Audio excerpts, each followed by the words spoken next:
बंदी छोड़ सतगुरु रामपाल जी महाराज जी की जय हो। सत्साई भगत जी, आप जी ने पूछा है कि भगत जी हम बैंक में पैसे जमा करा सकते हैं क्या, जहां हमें ब्याज भी मिलता है, क्या हम उस पैसे का यूज भी कर सकते हैं? कृपया गुरु जी के ज्ञान आधार से शंका का समाधान करें। सबसे पहले तो बड़े भाई दास आपको यह बताएगा कि यहाँ जो भी समाधान होगा वो केवल परमेश्वर के ज्ञान आधार से ही होगा। और यदि आप अपने किसी रिश्तेदार या जगत वाले मित्र से आप इस चीज का समाधान पूछते तो मित्र आपको ज्यादा से ज्यादा यही सलाह दे देता कि भाई आपका बैंक तो केवल 1.5% ब्याज दे रहा है और मेरा बैंक 2.5% दे रहा है, पैसा मेरे बैंक में जमा कराओ, ज्यादा पैसा मिलेगा। लेकिन भगत जी ये भक्ति मार्ग है और दास हमेशा सतगुरुदेव जी के ज्ञान आधार से यही कहता है कि अब हम भगत हैं तो हमने भक्ति विधान के अनुसार ही चलना पड़ेगा।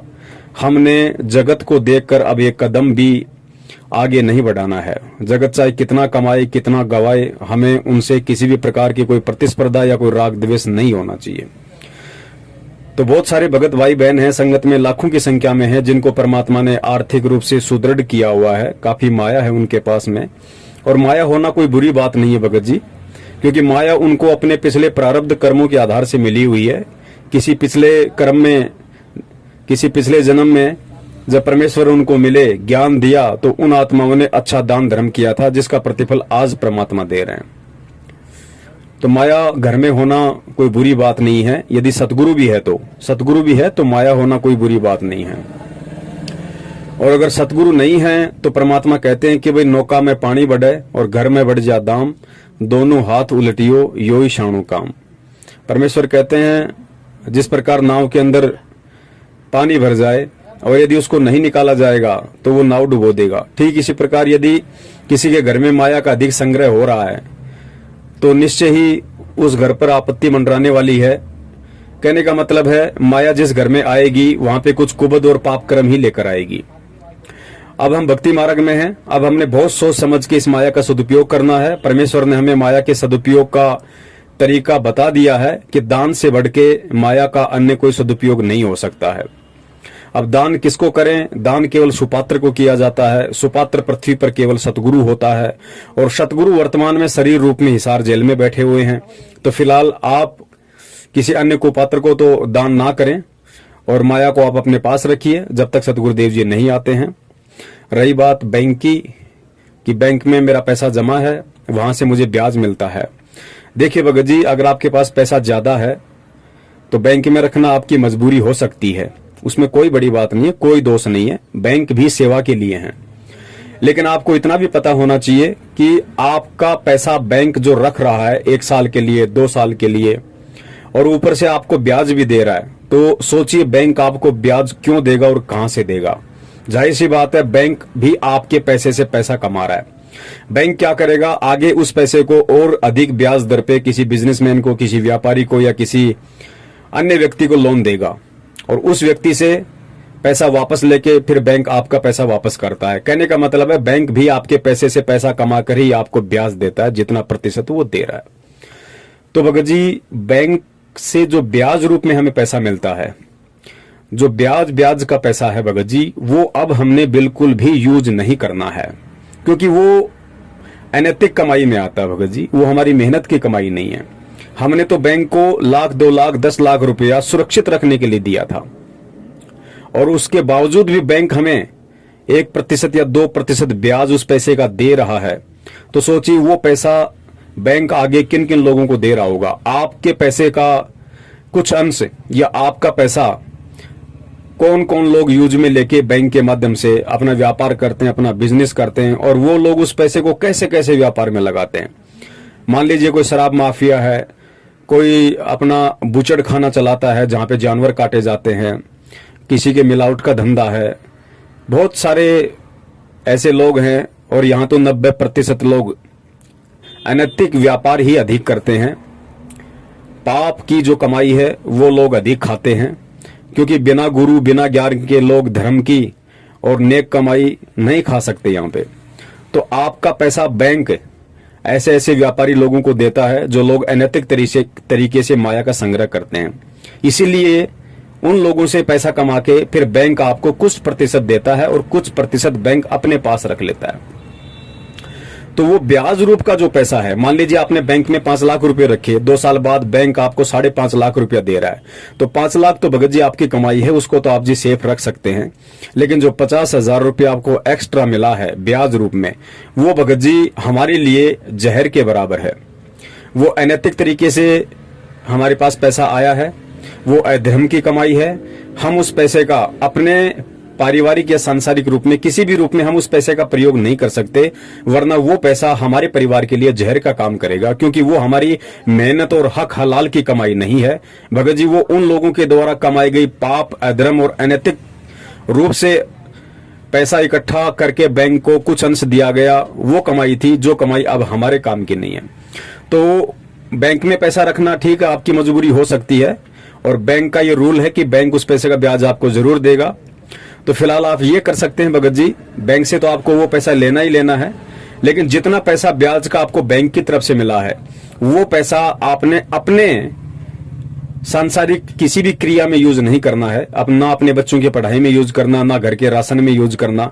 वो पैसा आपने एक जगह रख देना है, और जब सतगुरुदेव जी आए तो वो पैसा केवल सतगुरु के ही हाथों में देना है, अन्य किसी को भी वो पैसा नहीं देना है, क्योंकि वो पैसा सतगुरु, क्योंकि वो जहर है, और वो जहर जब तक सतगुरुदेव जी के चरणों में समर्पित नहीं होगा तब तक भगत जी वो अमृत के रूप में परिवर्तित नहीं हो सकता। और आने वाले समय में तो भगत जी ये सारे सिस्टम ही हट जाएंगे, क्योंकि हर जगह हर तरफ नेक आत्माएं होंगी, तो ना तो बैंक को पैसे रखने की जरूरत पड़ेगी, ना किसी व्यक्ति को बैंक में पैसे रखने की जरूरत पड़ेगी, और ना ही किसी व्यक्ति को बैंक से इस तरह से पैसे लेने की जरूरत पड़ेगी। तो ये सारे गोरख धंधे, सारे अनैतिक काम आने वाले समय में परमेश्वर के ज्ञान आधार से, क्योंकि हर तरफ जब भगत भगत होंगे तो कोई भी इस तरह का अनैतिक काम नहीं करेगा, और जीवन जीने के लिए जो रोजी रोटी है और जो आवश्यक वस्तुएं हैं वो परमात्मा अगर भक्ति करेंगे मर्यादा में रहकर तो सभी को उपलब्ध करवाएगा। तो आप जी की पहली जो शंका थी उसका समाधान तो परमेश्वर के ज्ञान आधार से यही है कि बैंक से आप वो पैसा ले सकते हैं, लेकिन बैंक से लेने के बाद वो ब्याज का जो पैसा है वो आप अपने किसी भी पारिवारिक या सांसारिक कर्म में ना लगाएं, केवल सतगुरुदेव जी को ही भेंट करना है। इसके अलावा आप जी का दूसरा सवाल ये है कि क्या हम ऐसी जगहों पे पैसा इन्वेस्ट कर सकते हैं, क्या हम ऐसी जगहों पे पैसा लगा सकते हैं जहां से हमें 2 से 3 गुना ज्यादा प्रॉफिट मिलता है। देखो भगत जी, ये डिपेंड करता है कि व्यापार और बिजनेस किस प्रकार का है। आजकल बहुत सारी मार्केटिंग कंपनियां हैं, MLM कंपनियां हैं, बहुत सारी ऐसी चैन सिस्टम वाली कंपनियां हैं जो कहती हैं कि भाई ये विदेशी कंपनी है, ये ऐसी कंपनी है, ये डिजिटल कंपनी है, इसमें आपको मात्र एक बार 2,500 रुपए देने हैं, जिसमें से 2,000 रुपए का कंपनी आपको वापस प्रोडक्ट दे रही है, और आपने केवल अपने नीचे 5 बंदे जोड़ने हैं, और फिर अपने लेफ्ट हैंड पे 3 बंदे जोड़ने हैं। ऐसा करके फिर आपके नीचे बंदे जुड़ते जाएंगे, आपको पैसा आता जाएगा, और एक समय ऐसा आएगा आपने कुछ नहीं करना, आपने केवल बस अपनी टीम को मेंटेन रखना है, उनकी हौसला अफजाई करते रहना है। आपके पास में महीने का 50 लाख का चेक आएगा, आपके पास महीने का 5 लाख आता रहेगा। आप मर जाओगे तो जो भी आपका नॉमिनी बनेगा, आपकी पत्नी या आपके बेटा बेटी, फिर उनके पास पैसा आता रहेगा। भगत जी, ये जितने भी प्रकार की जो कंपनियां हैं इस तरह की, जो एक बार पैसा इन्वेस्ट करने के बाद में कहते हैं कि हम 10 साल तक आपको पैसा देंगे, 20 साल तक पैसा देंगे, आपको लाइफ टाइम तक पैसा आता रहेगा, या आपके मरने के बाद भी आपके परिवार वालों को पैसा आता रहेगा। भगत जी, जगत वालों के हिसाब से ठीक सिस्टम हो सकता है उनकी बुद्धि और विवेक के अनुसार, लेकिन भक्ति मार्ग में आने के बाद भगत जी ये सारा का सारा जो सिस्टम भगत जी फ्रॉड में आता है। और भगत यदि इस तरह की कमाई करके अपना पेट पालता है तो सोचो भगत जी वो जहर खा रहा है, क्योंकि भगत जी ये नेक कमाई नहीं है, ये हक हलाल की कमाई नहीं है, ये पसीने की कमाई नहीं है भगत जी, ये अधर्म की कमाई है। आपने देखा होगा फिर वही कंपनियां जब मेरे जैसा आप जैसा बेचारा अपने 10-15 रिश्तेदारों को भी जोड़ देता है, यार दोस्तों को भी जोड़ देता है, इस चक्कर में कि एक बार मेरी 250 आदमियों की टीम बन जाए उसके बाद तो मुझे बस कुछ करना ही नहीं, फिर तो बैठे बैठे ही पैसा आएगा। और जब उसकी 250 आदमियों की टीम बनने की होती है और जब वो लोगों के 5-10 लाख रुपए इन्वेस्ट करवा चुका होता है तो अगले दिन अखबार में आता है कि फला फला कंपनी के ऊपर मुकदमा, कंपनी का ऑफिस सील कर दिया गया, डायरेक्टर फरार है, लोगों का इतना पैसा लूट गया। फिर हम सिर पे हाथ धर के रोते हैं। फिर जिन लोगों के हमने पैसे इन्वेस्ट करवाए थे, संबंध तो उनसे टूटे ही टूटे, फिर वो पैसों के लिए दबाव डालेंगे, फिर भगत जी हम छुपते फिरेंगे और वो लोग हमारे को ढूंढते फिरेंगे। तो बड़े भाई फिर भक्ति क्या हम खाक करेंगे? तो परमात्मा ने बताया कि साईं इतना दीजिए जामे कुटुंब समावे, हम भी भूखा ना रहूं साधु न भूखा जाए। गुरुजी ने बताया कि बच्चों, इस भक्ति मार्ग में और परमेश्वर से ये ज्ञान लेने के बाद में तुम्हें किसी भी तरह की कोई भी अनैतिक कमाई में हाथ नहीं डालना है। तुम्हें किसी भी प्रकार का लोभ लालच नहीं करना है। चाहे तुम्हें कोई आंखों के सामने सारा प्रोजेक्ट, सारा प्लान दिखाकर ये कह दे कि तुम्हें तो केवल मात्र 100 रुपए लगाने हैं, महीने का तुम्हें लाख रुपया मिलेगा, मेरी गारंटी है, मेरे से चेक ले लो पहले। भगत जी हमने थूक देना उसके ऊपर, हमने ठोकर मार देनी है। हमने इस तरह की जो पाप की कमाई है, जो अधर्म का रास्ता है, वो अब हमने नहीं अपनाना है। जब तक हम अपने परमपिता परमेश्वर जी पे विश्वास करके कि जिस परमेश्वर ने मुझे भजन दिया है, भोजन की व्यवस्था उसने पहले ही कर दी थी, और आज मैं जिस अनैतिक तरीके से पाप कर्म करते हुए 2 के 4 बनाने में लगा हुआ हूं, तो जब मैं माँ के पेट में था, जहां मुझे ना कोई मेरा रिश्तेदार, मित्र, यार, मुझे कोई भी खाना या भोजन, दूध, पानी उपलब्ध नहीं करवा सकता था, मेरी माँ भी मुझे खाना नहीं खिला सकती थी जो मुझे इतना प्यार करती है आज, उस समय वो परमात्मा, वो मेरी असली माँ, मेरा असली बाप, उस समय भी मेरी इतनी टेक केयर करता था कि माँ की नाभि से मेरी नाभि जोड़कर, ओवरनाल जोड़कर, मुझे 9 महीने तक वहां भी उसने खाना खिलाया। तो जिस परमात्मा को संसार में आने से पहले भगत जी माँ के 9 महीने पेट में रहते सहते भी उसको हमारी इतनी चिंता कि उसने वहां भी हमारे भोजन पानी की व्यवस्था की।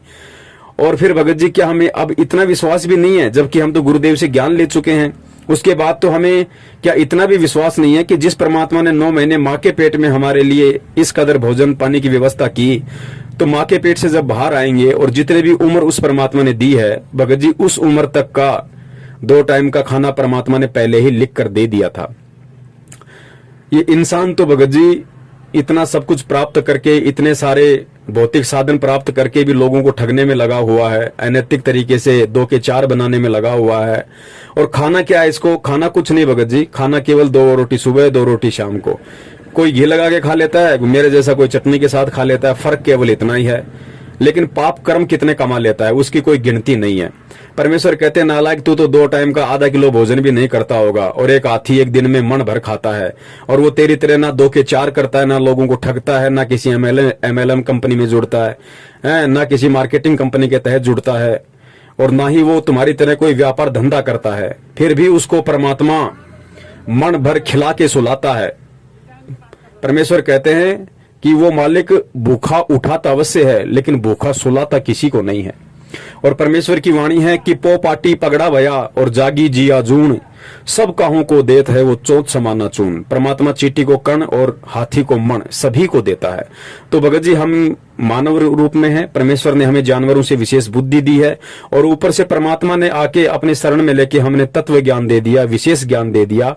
अब भगत जी हमने इन चीजों से दूर हटना पड़ेगा, और हटने का तरीका केवल ज्ञान है भगत जी, और कोई तरीका नहीं है। हो सकता है दास आप जी को जो कह रहा है या अन्य भाई इस ऑडियो वीडियो को सुनेंगे, हो सकता है मेरे शब्द काम ना करें भगत जी, क्योंकि मैं भी आपकी तरह एक जीव हूं, लेकिन ये शब्द उस समय अवश्य काम करेंगे, ये बातें उस समय हमारे दिलो दिमाग में अवश्य घर करेंगी जब हम ज्यादा से ज्यादा परमेश्वर जी के सत्संग सुनेंगे और सत्संगों पे हम विचार करेंगे।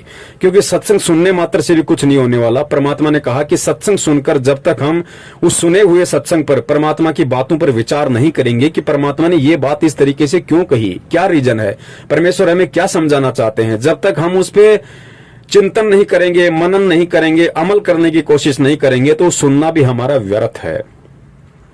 तो बड़े भाई हमें इस तरह की किसी भी कंपनी में इस पैसे को इन्वेस्ट नहीं करना है। और तीसरी सबसे बड़ी बात यह है कि भक्ति मार्ग में आने के बाद सबसे पहले तो हमने हमारे भौतिक संसाधनों को कम कर देना है, क्योंकि सब ने 2 टाइम का खाना खाना है भगत जी। आज वो परमात्मा चाहे तो क्या नहीं कर सकता। वो परमात्मा जिसने सारी सृष्टि रची, जिसने अंबानी बनाया, टाटा बनाया, ओबामा बनाया, बिड़ला बनाया, जिसने सब कुछ बनाया, और वो आज हिसार जेल में बैठ के अपने बच्चों से भी नीचे स्तर का खाना खा रहा है। आज हम तो पता नहीं, यहाँ पे लड्डू भी खा लेते हैं, जलेबी भी खा लेते हैं, कभी जेब में आए तो घी शक्कर भी खा लेते हैं, और वो सारी सृष्टि का रचनहार जो तीनों लोकों में प्रवेश करके सबका पालन पोषण कर रहा है, सबका भरण पोषण कर रहा है भगत जी, वो आज वहां पे जेल की क्योंकि दास तो जेल में रह के आया था, इसलिए दास को पता है।